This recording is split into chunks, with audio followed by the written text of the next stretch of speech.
La célérité, en effet, constitue le soubassement de la sécurité judiciaire, l'un des buts, l'une des finalités des lois. À travers ces actes uniformes, à travers le traité lui-même, en examinant, en y jetant un coup d'œil cursif, vous allez rendre à l'évidence qu'il existe une volonté du normateur Ouaddar de voir les procédures se traiter de façon rapide.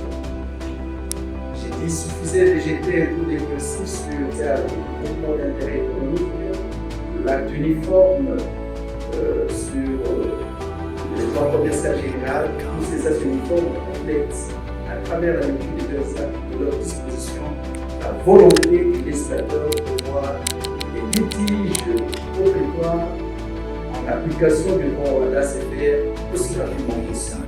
Ce qui, sur l'acte uniforme relatif au droit de l'arbitrage, lorsqu'il est appelé à l'article 6 et 5.5 et statuer sur la désignation d'un arbitre, il est écrit à bref délai. Point de besoin de rappeler que la volonté d'une célérité à travers une légistique se manifeste lorsqu'on écrit à bref délai. Et vous trouverez également dans l'acte uniforme relatif au droit commercial général, en tout cas, plus de 17 dispositions, notamment en matière, lorsqu'il y a de conflit entre bailleurs et locataires, vous allez trouver, lorsqu'il y a la question des régularités du RCCR, vous verrez qu'il est exigé au juge de statuer à bref délai. La même chose pour l'acte uniforme purement du passif et tant d'autres. Et l'acte uniforme portant organisation des procédures simplifiées des règlements des lois d'exécution, nous y mettons un peu d'accent à l'article 49. L'ancien, autant que les nouveaux, je reviendrai, vous allez trouver qu'il est clairement disposé que le juge d'urgence, il est appelé ainsi juge d'urgence, c'est-à-dire appelé aussi à statuer à bref délai. Le nouvel acte uniforme de titre donne même un délai d'1 mois pour que le juge puisse statuer en matière de contentieux des juges. C'est là une volonté, au-delà de tout doute, du législateur Ouaddar de voir la célérité être mise en œuvre dans l'application des normes de Ouaddar. Mais au-delà, il existe également dans la pratique, en commençant par la CCJA et les États partis, une volonté appréciable de praticiens de mettre en œuvre la rapidité, la célérité requise par Ouaddar. La CCJA, à travers la règle numéro 001/2012, a bien précisé le principe de l'inapplicabilité du principe du criminel tient le civil en l'état. C'est un dilatoire produit par les praticiens de droit, un plaideur en difficulté qui est au civil, en matière civile, sera en difficulté de pouvoir évoluer, il va créer ou s'appuyer sur une procédure pénale et solliciter que soit sursis la procédure civile en cours au fin de pouvoir voir prospérer la procédure pénale jusqu'à l'épuisement. Et ça prenait du temps. La CCJA, déjà en 2012, a de façon clarifiée, de façon claire et clarifiée, déterminé les faits de ce principe n'est pas applicable. C'est là une volonté manifeste de ce recours en faveur de la célérité, mais aussi dans les États partis, notamment les remises sont pratiquement prohibées.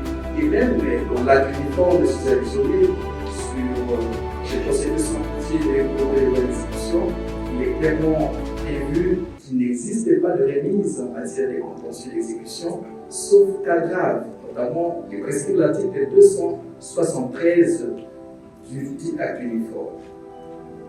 Mais s'il est vrai que le législateur Ouaddar a prévu que la célérité soit démise, il est aussi vrai qu'il existe quelques quelques volontés, quelques cas dans lesquels les juges manifestent leur volonté de mettre en œuvre la célérité dans la mise en œuvre de l'OADA, il est tout aussi vrai que nous ne devrions pas jeter des éloges à la divinité dans la mise en œuvre de l'OADA.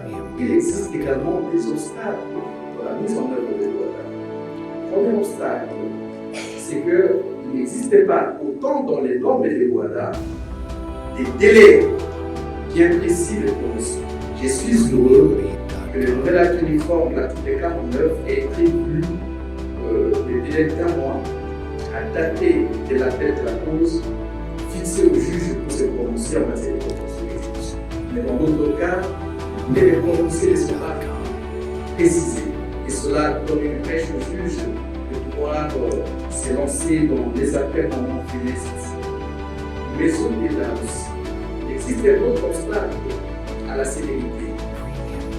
Je vais partir du cas de la République démocratique du Congo, qui est l'un des États partis aussi, qui a un volume important du contentieux, où nous trouvons la question de prise à partie qui existe également dans d'autres États, le Mali, le Sénégal, etc., où en matière de contentieux d'exécution, on veut commencer à faire ce que je qualifier de fraude à la procédure judiciaire. C'est-à-dire, lorsqu'on arrive au décret d'appel, vous avez un contentieux pour électer au décret d'appel, plutôt que d'aller devant la CCJA, le plaidant préfère saisir le juge de cassation ou le juge du Conseil d'État pour faire annuler une décision qui fait application des normes de l'OADA. Et la CCJA, malheureusement, a été saisie par trois cas, notamment dans l'arrêt 50, dans l'arrêt également 156, tous les deux arrêts en 2016, et bien récemment dans l'arrêt 276, où la CCJA, de façon cohérente, du moins dans sa manière d'agir, a dit qu'elle ne va pas s'occuper des questions de prise à partie, des décisions de prise à partie. Pourtant, la prise à partie dans l'esprit du droit congolais, ce n'est pas une voie de recours. C'est une action. C'est une action qui a pour but de punir le juge. En le punissant un juge qui a erré, qui a commis des torts ou qui a commis des délits de justice. Et par essence, cette action aurait pour finalité uniquement de punir le juge. Mais dans l'esprit actuel de la loi de 2013, la prise à partie, contrairement à la prise à partie de 1982, la prise à partie actuelle de 2013 prévoit principalement qu'on annule la décision. Eh bien, la partie qui a bénéficié de la décision n'a pas la possibilité de venir même en intervention volontaire parce que la loi de 2013 interdit l'intervention volontaire en matière de prise à partie. Voilà un autre problème. C'est ainsi qu'il est appelé, parce qu'ici, nous parlons de l'OADA, de son passé, nous examinons le présent pour mieux sécher dans l'avenir, que la CCJA, nous le souhaitons, puisse apprécier les termes de l'article 61 de la loi qui organise la Cour de cassation et 393 de la loi de 2016 qui organise également les juridictions administratives qui prévoient la prise à partie pour enfin se décider, considérer que c'est une action aussi au niveau national, pas seulement à la CCJA parce que c'est une juridiction, mais au niveau national, il faut une réglementation des mises en œuvre, plutôt des corrections de cette disposition, peut-être remis à l'article 18 de l'ordonnance loi de 1982 qui prévoyait d'abord la sanction du juge et éventuellement la condamnation à dommages et intérêts, pas l'annulation de la décision. Donc voilà un autre obstacle à la célérité. Et on ajoute également comme obstacle à la célérité les manœuvres législatoires, parfois initiées par les partis, de ce qu'on appelle souvent les renvois des juridictions. Le RR, où nous voyons les juges peuvent, plutôt les partis peuvent autant aller devant le juge supérieur pour mettre en cause toute une juridiction. Il y a lieu qu'au niveau interne aussi, les États qui ont obligation de créer des normes secondaires parce que le WADA met en place des normes primaires, c'est-à-dire des normes fondamentales, des normes de fond, et maintenant il est appelé aux États parties de pouvoir mettre en place des normes secondaires, c'est-à-dire des procédures, au sens de Herbert Lionel Adolphus Hart qui estime que les normes primaires sont des normes de fond, alors que les normes secondaires sont des normes de forme. Les États sont restés appelés à fixer des procédures de façon claire. Malheureusement, mon pays, il n'existait pas encore une loi sur la mise en œuvre de loi. Les États sont également appelés comme respectifs à pouvoir légiférer de façon claire et en application de l'esprit du droit WADA, des normes secondaires afin de permettre à l'OADA de pouvoir mieux s'appliquer. Alors, je voudrais également dire un mot sur un autre obstacle qui est d'ailleurs un blocage, c'est l'annulation des décisions faisant application de l'OADA par la procédure constitutionnelle. Aussi drôle que cela puisse paraître, vous pouvez vous rendre à l'évidence que pour un cas en République dominicaine, peut-être qu'on a eu plusieurs d'autres l'année passée, au mois de novembre, une décision d'adjudication, une procédure qui a suivi son cours normal. On est arrivé à une adjudication dans une procédure de saisie immobilière. La Cour constitutionnelle de la République démocratique du Congo a été saisie en annulation du jugement d'adjudication. Et les juges de la CCJA fait l'application de l'article 18 aussi, à défaut une réglementation au niveau interne, parce que l'exception des constitutionnalités qui se soulève à tout le champ paraît quelque peu aussi indicatoire pour freiner la célérité de l'application de normes de loi. Je sais qu'il me reste 2 minutes, je pense. Alors, je voudrais dire en dernier mot que la question aussi de la mauvaise orientation dans la saisie du juge, parfois, beaucoup de pays ont pensé que lorsque les juges est dit à bref délai, c'est-à-dire qu'il faut saisir les juges des référés, et on a beaucoup erré. Et lorsqu'on dit en matière d'urgence, parfois à bref délai, on saisit les juges de l'article 49, quand bien même on n'est pas dans un contentieux d'exécution. Il a été clairement fixé par l'interprète attitré des normes de l'OADA, c'est-à-dire la CCJA, dans son récent arrêt numéro 009/2019, que ce n'est pas parce qu'on a dit que c'est à bref délai qu'on faut saisir les juges des référés. Les juges des référés, c'est un juge des mesures conservatoires. Alors que les questions qui sont soulevées dans des litiges sur lesquels on statue à bref délai sont des litiges, des questions de droit.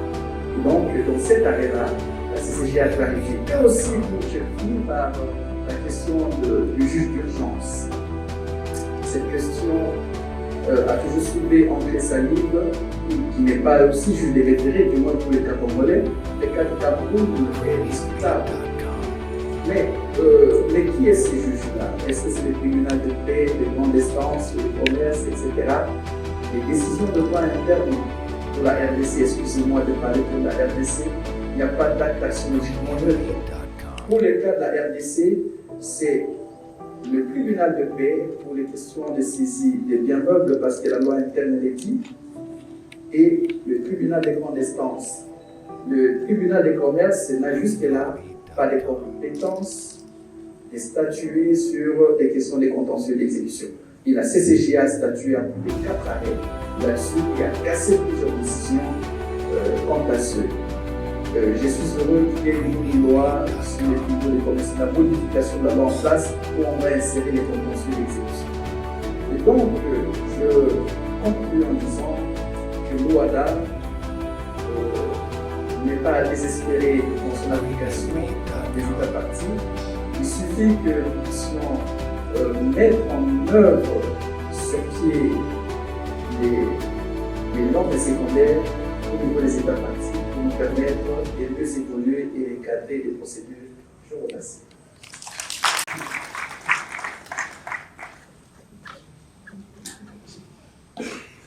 Merci, Maître.